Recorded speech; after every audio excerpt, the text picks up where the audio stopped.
20,000 रुपया भैया जो जैसे बाइक ला है, हमने पता भी था मेरे लड़के ने बाइक यहाँ पर है ताकि इसमें पुलिस वालों ने ना 10,000 रुपया किलो करेगा कमल लड़की को हम जेल भेज देंगे बोला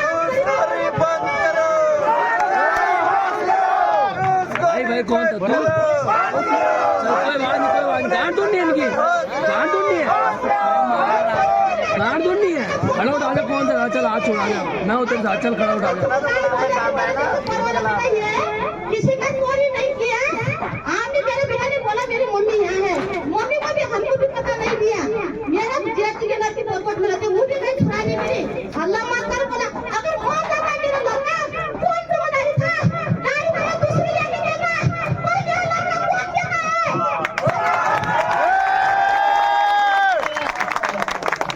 आपसे मैं केस नहीं कर रखा मेरा लड़का कौन जाएगा ना बोलो बोलो सामने बोलो गाड़ी दूसरी लेके देंगे मेरा बेटा कौन देगा बोलो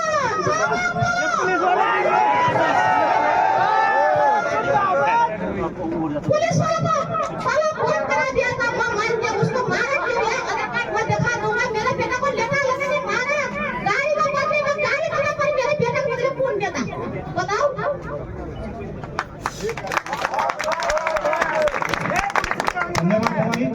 ऐसे कल और आएंगे, देखते रहना, कल ये और आएंगे ऐसी, ठीक है? ऐसे मुद्दे कल और आएंगे, तुम कल का इंतजार करते रहो बस, कल 100 आएंगे। कानून व्यवस्था है वो किस तरह से उसकी धज्जियां उड़ाई जा रही हैं कि माननीय विधायक जी रोड पे बैठे हुए हैं, हमारे प्रमुख जी रोड पे बैठे हुए हैं।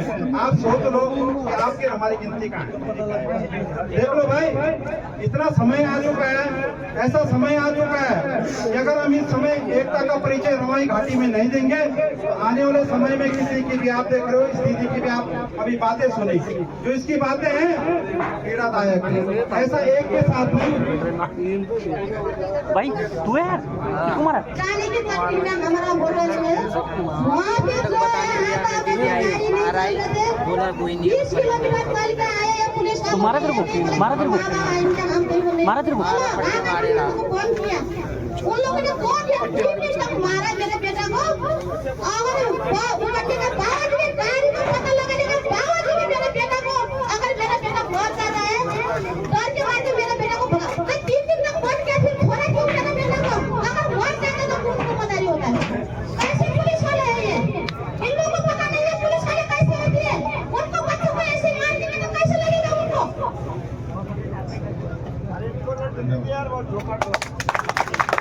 बस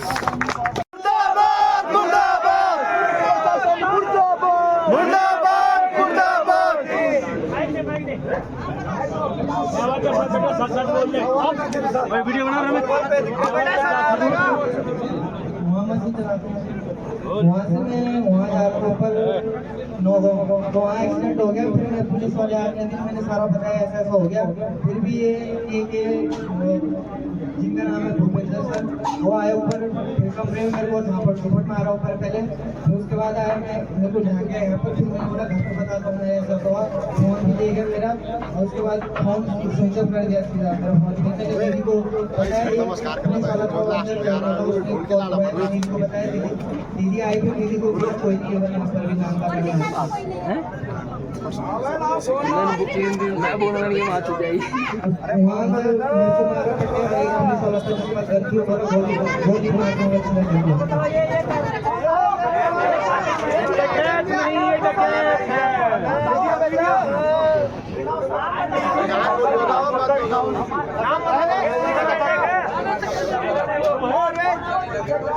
आवाज दो आवाज दो आवाज दो पुलिस प्रशासन मुर्दाबाद पुलिस प्रशासन मुर्दाबाद पुलिस प्रशासन मुर्दाबाद पुलिस प्रशासन मुर्दाबाद। हवाई गाड़ी का पूरा भुला लोगों को पता है भाई दलाल प्रवृत्ति का आदमी है और इनके चलते हमारे बच्चों का भविष्य बर्बाद होते जा रहा है।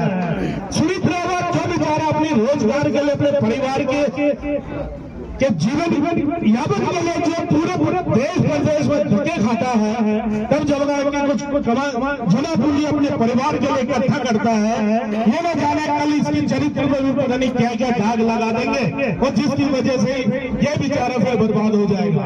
हम कभी नहीं चाहते हैं। 4 दिन पहले भी एक गर्भवती महिला के साथ ऐसी उत्पीड़न हुआ, मारपीट हुई और ये सज्जन जिसने मारपीट करी उसको भी क्रॉस फायर लिखवा देते हैं। ये हमारी पुलिस का जो कार्यशैली बड़कोट की वो है।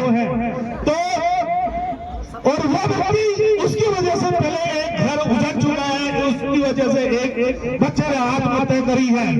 ऐसे लोगों को पनाह देने वाली जो पुलिस है हमें बड़कोट में कतई नहीं चाहिए। तो नहीं चाहिए, नहीं चाहिए, नहीं चाहिए। हम यहाँ से खबर जाएंगे जब सुविधा तो नहीं मिलेगा। इस बात को कोई अन्यथा न ले। जिसको असुविधा हो रही हो तो भैया असुविधा झेल ले। ये कल तुम्हारे पे भी ये आप इतिहास आती है, फिर तुम्हें उस दिन हमारा ये धरना प्रदर्शन याद आएगा और फिर तुम्हारे पास भी कोई चारा नहीं बचेगा, सिर्फ आम जनता के साथ लेके इस तरह से धरना पे बैठने के लिए। तो असुविधाएं अगर हो रही है तो आपके प्रशासन शासन के चलते हो रही है, नहीं कि आम जनता की वजह से।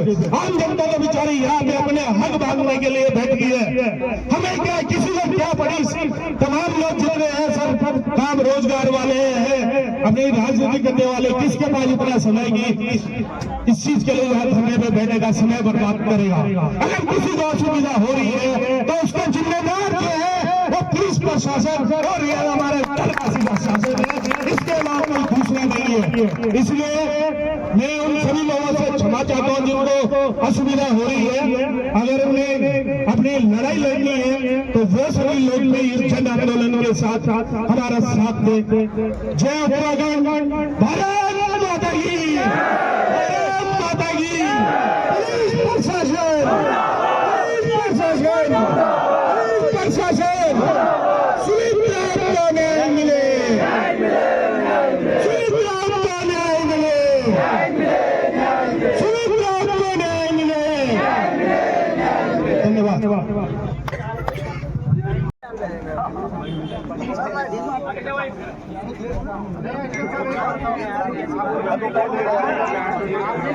गोलू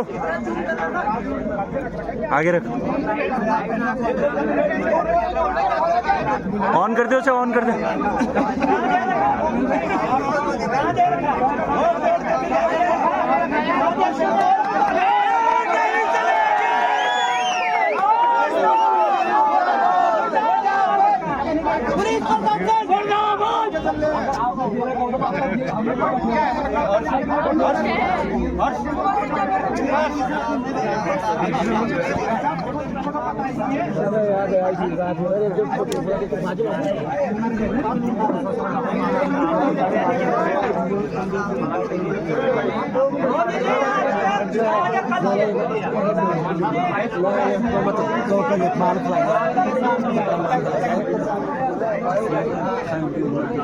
एक वकील को गिरफ्त है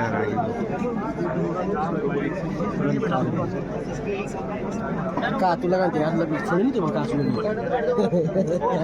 तो स्टुडंट जे नाते म्हणलं यार का आकडे ते गलती करने की उसको लाओ ना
यहाँ पे उपस्थित यमुनोत्री विधानसभा की सम्मानित जनता को बहुत बहुत धन्यवाद।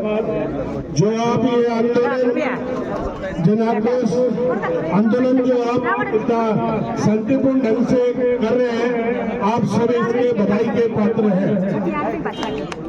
मैं आप लोगों के इस धैर्य को देखते हुए विश्वास के साथ हमारा 100%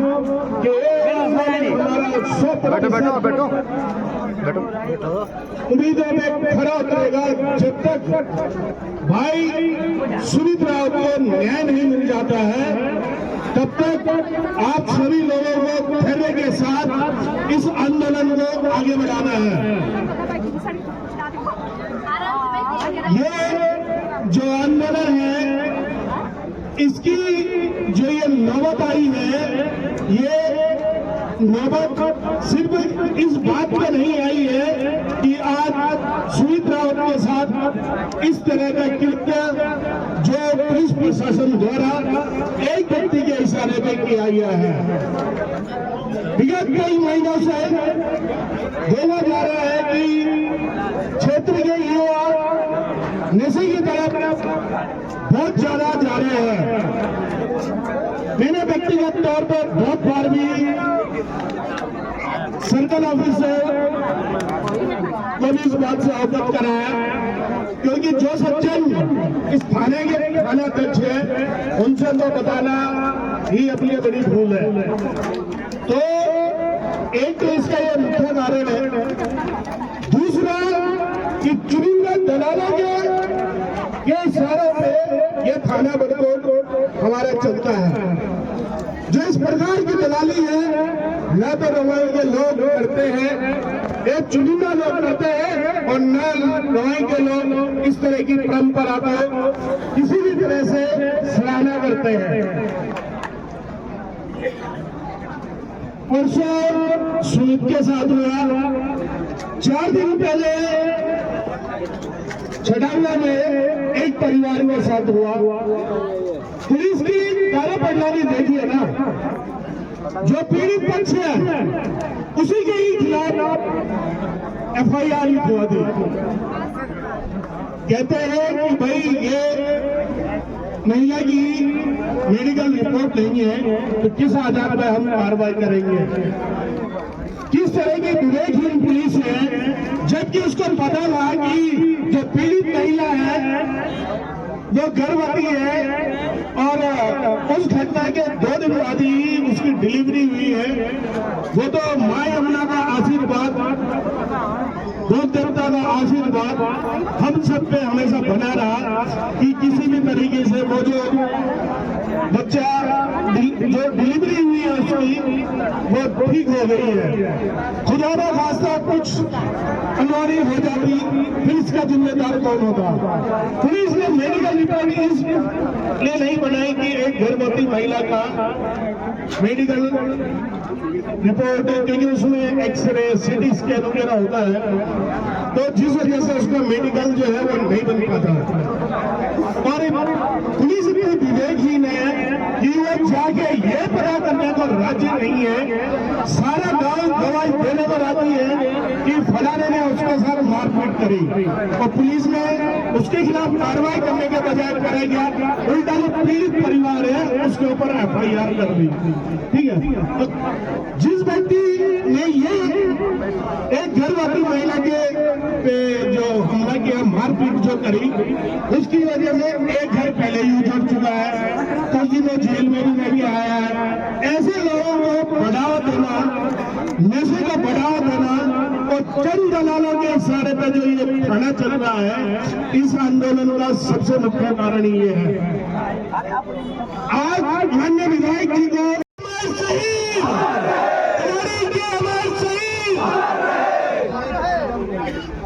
भारत माता की, भारत माता की, भारत माता की, भारत माता की।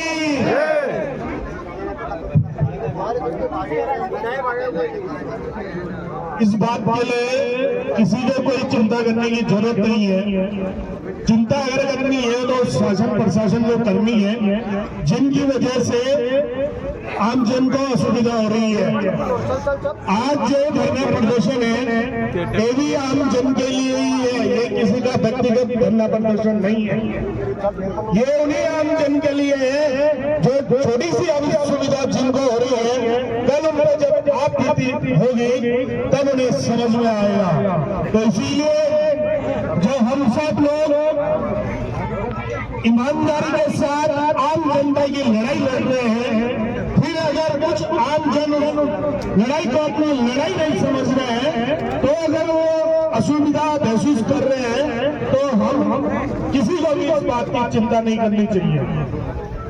तो इस बात को छोड़ दीजिए, कौन कहां से आएगा कौन कहां से जाएगा, जिसे जाना होगा वो जाएगा। बहुत सारे रास्ते हैं, इसको भी छोड़िए। बड़ी विडंबना की बात है, एक आम जन के साथ इस बड़कोट खाने में महीनों से उत्पीड़न हो रहा है, और आज ये प्रेम इस कदर बढ़ गया है, जो स्थानीय विधायक हैं उनको भी धरने पर बैठना पड़ रहा है, और शासन प्रशासन की काम में जू नहीं रेंग रही है। तो आप कह सकते हैं कि हमारा जो उत्तराखंड है ये राजनीतिक रूप से कितना बीमार हो चुका है कि जहां एक छोटी सी मांग को लेकर एक विधायक को धरने पर बैठना पड़ रहा है, और शासन प्रशासन के काम में जू नहीं रेंग रही है। मैं बताना चाहता हूं उत्तराखंड के राजनीति करने वाले लोगों को, आप एक बार ऐसे जो लोग विधानसभा सदस्य चुने गए हैं, उन्हें जरूर अपने गृहभान में झांकना चाहिए कि आज ये कोई संजय डोभाल के साथ जो हो रहा है, चाहे वो सुमित के साथ जो अन्याय हुआ उसको चलते हुए एक जनप्रतिनिधि एक विधायक की इस प्रदेश में क्या हैसियत रह गई है। अगर यही बात 20 साल पहले की होती, 25 साल पहले की होती, 25 साल पहले की जब ये उत्तराखंड उत्तर प्रदेश में था, तो हैसियत थी प्रशासन की और सरकारों की कि किसी विधायक को 1 मिनट भी इस तरीके से सड़क पर धरने पर बैठना पड़ता। मैं आप लोगों को विश्वास दिलाता हूं, क्योंकि जो दलगत राजनीति है, स्वार्थ की राजनीति है, हम लोग ये कतई नहीं करते हैं। मैं आप लोगों को विश्वास दिलाता हूँ आम जन के लिए आ गया है, ना कोई केस हुआ ना कुछ, हमें न्याय चाहिए। और हमें ये कहते हैं जिन पुलिस वालों ने इन्हें लाया है, उठा के लाए 3 पुलिस वाले, वो तीनों को यहाँ लाए हमारे सामने, उनकी पार्टी उतारा जाए, उन पे केस दर्ज किया जाए, बिना बात में किसी को उठाना या इस तरह मारना क्या कसूर है? ऐसे कोई जानवर को भी ना मारे जिस तरह इन्होंने मेरे पति को मारा। हमें न्याय चाहिए। उन तीनों पुलिस वालों को यहाँ लाओ और उनकी वर्दी उतारो, उनको घर बैठो कतोल राव को भी यहाँ लाओ। जब तक कतोल राव यहाँ नहीं आएगा हम यहाँ से नहीं उठेंगे, नहीं हिलेंगे। कतोल राव अभी यहाँ और रेशर कैसे भूल जाना, एक सब ग्यारह पर कॉल किया है, साले वहाँ आगे बिना बात के, बिना केस के, बिना कुछ दर्ज के, कहाँ उनके पास कुछ बात थी और क्यों पीटा, किस कारण पीटा, वो भी अगर इन्होंने किसी के हाथ उठाए हैं, किसी के साथ झगड़ा किया है, तो हमसे बोले डायरेक्टली जेल भेज दे। इस तरह पीटने का कारण क्या था? उन तीनों पुलिस वालों को ऐसे होकर यहाँ लाया जाए, तो लाओ को भी यहाँ